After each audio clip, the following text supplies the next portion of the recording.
Hello, I'm glad that you're with us today. I want to share with us something that's consistent with what we've been saying the last few days, and that is we're talking about the passage in 2 Corinthians chapter 5, verse 17 and 18. Very familiar passage, but sometimes we miss a few things in it. Let's read it again. It says, "Therefore, if anyone is in Christ, he is a new creation. Old things have passed away. Behold, all things have become new. And all things are of God, who has reconciled us to himself through Jesus Christ and has given us the ministry of reconciliation."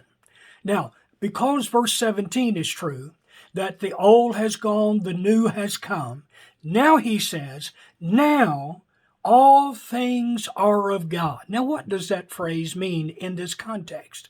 When he says, now all things are of God, is he saying that everything that happens in the life of the believer, God is the doer of it?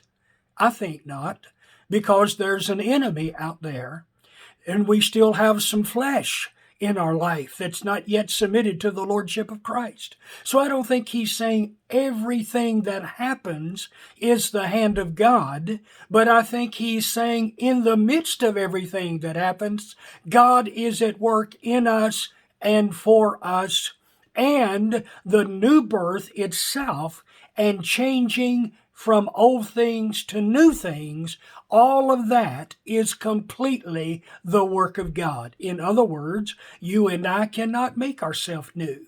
You and I cannot deal with the sin nature by ourselves. You and I cannot change our life, no matter how good and how hard we may try.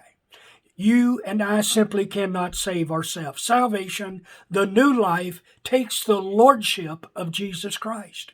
But when you have turned from sin and turned to him and made him your Lord, now the old has gone, the new has come, and that entire work is a work of God. God has done it all. You see, our good works don't get us anything as far as salvation is concerned. Perhaps it'll enable us to have some rewards when we stand before the judgment, but not down here in this life as far as getting right with God. We can't get right with God by ourselves. We cannot save ourselves no matter how much we try. But all things are of God, who has now reconciled us unto himself. He did the reconciling. He reconciled us, put us in right standing with himself. And notice next what he said. Now he has given us the ministry of reconciliation. I said yesterday that no matter what your calling in life may be, it is to be a full-time disciple of Jesus. You may have a ministry call, pastor, prophet, evangelist, teacher, apostle, whatever it may be. You may have that. But in all of that, the call is reconciliation with God. You and I to get right with God, to get every area of our life right with God. Totally reconciled in every aspect of our being. That is the plan and purpose of God. And thinking of it from that perspective, I say a lot of us, you and me, we have some areas in our life that still need to be reconciled to God, because all of us have some flesh. All of us have areas of our life that's not yet submitted to the Lordship of Christ.